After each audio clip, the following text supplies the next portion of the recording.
Yo, what's up YouTube? It's the Guru Beats here, and today I'm going to talk about the piano roll sequencer. And I'm going to do that.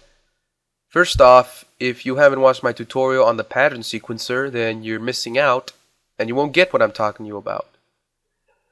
So I recommend you go back and watch those videos. And the way you get to the piano roll is by right-clicking and hitting piano roll. And as you can see, the piano roll is basically, it looks like a piano on the left. And if you press it, it should make a sound. It also has octaves labeled. So here's C5, which is the middle C. C4, which starts out the bass C. C6, which is the treble C. And so on and so forth. This goes all the way to C0 and C10, by the way. The piano roll is basically almost like the pattern sequencer in the sense that you can left click to create things and right click to erase, and you could change the style of your piano here. If you click ABC, it goes back to the piano. If you click the piano, it goes back to all the notes labeled. And if you're beginning in music theory and such, I recommend you stay here on this particular setting, because going over to the piano means that you'll only see the C5 and maybe you won't know where F3 is, which by the way is up here, down here. So you might want to leave it on this setting. Another thing you can do is you can change the colors. By default, FLStudio has it on pink. So there. And I'm going to load up an instrument real quick so that you can get a feel for how this thing works. Yes. Of course, I can't hear anything because something happened with my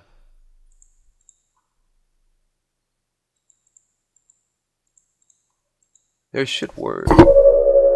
There you go. Alright. That's really loud. And I'm going to record something. So I'm going to hit the metronome, set the tempo to maybe 99, and then record.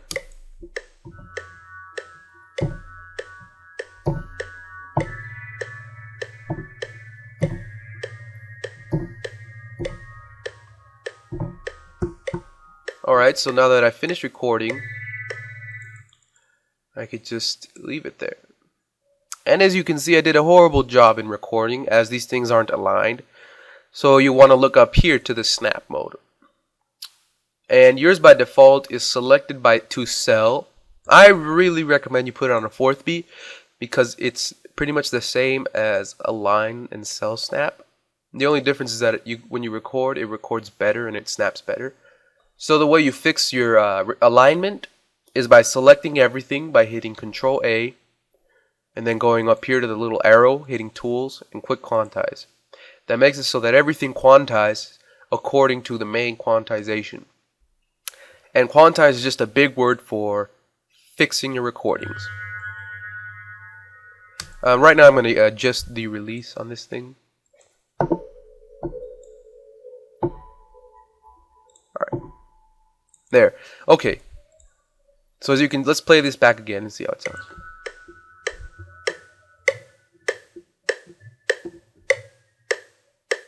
Of course, there are no sounds. Why is that? Well, that's because each individual sound needs to be stretched to its amount. And sometimes you'll get these notes where there are just a little click or whatever. Usually want to get rid of those. Sometimes you want to stretch them out. Whoa. And the way you fix this is by hitting Control and then left click. This makes it so that it automatically selects without you having to click the select option here.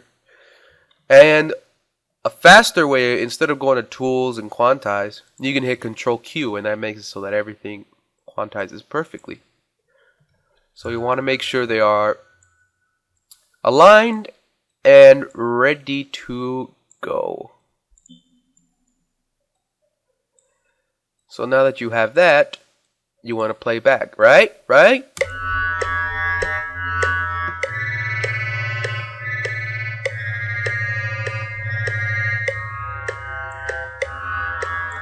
Well, what happened there?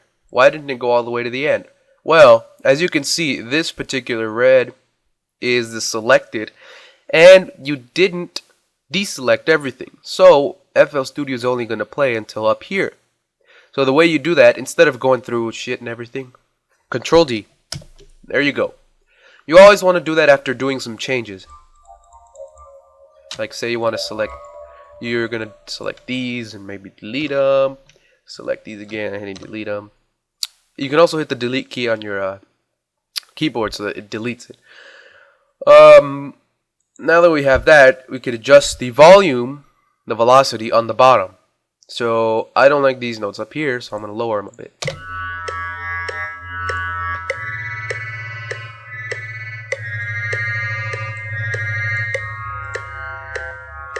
Some instruments are made so that there are only two separate volumes, either on or off. It's up to you to find out which of your instruments have that, but it's a really rare occasion when that happens. So now that you have your volume adjusted and everything, you can just play.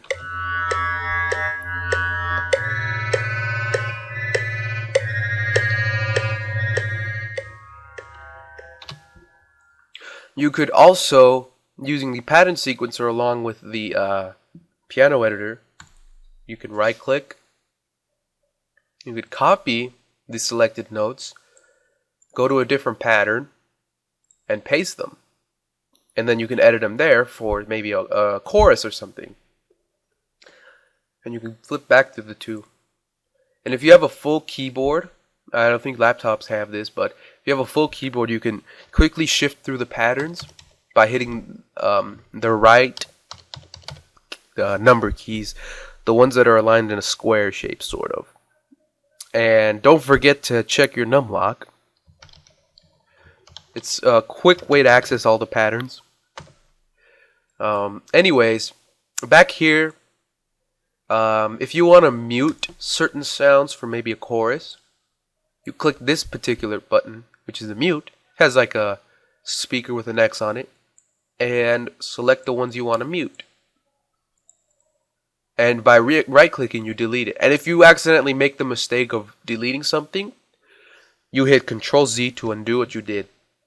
And so now that we have all the notes we want deleted, we could go ahead and hear it again.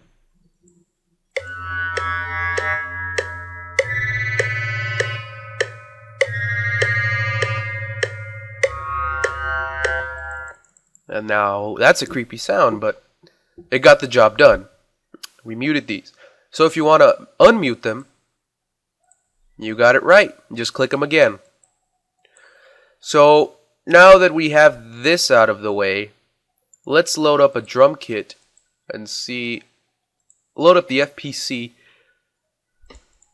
the default, of course.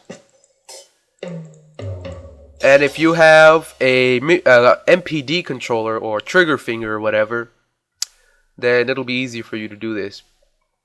You could actually record drum sounds as well.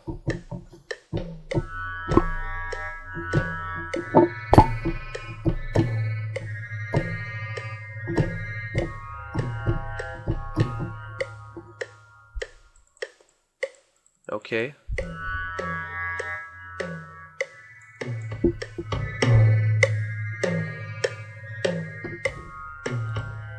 Sounds extremely scary, but there you go.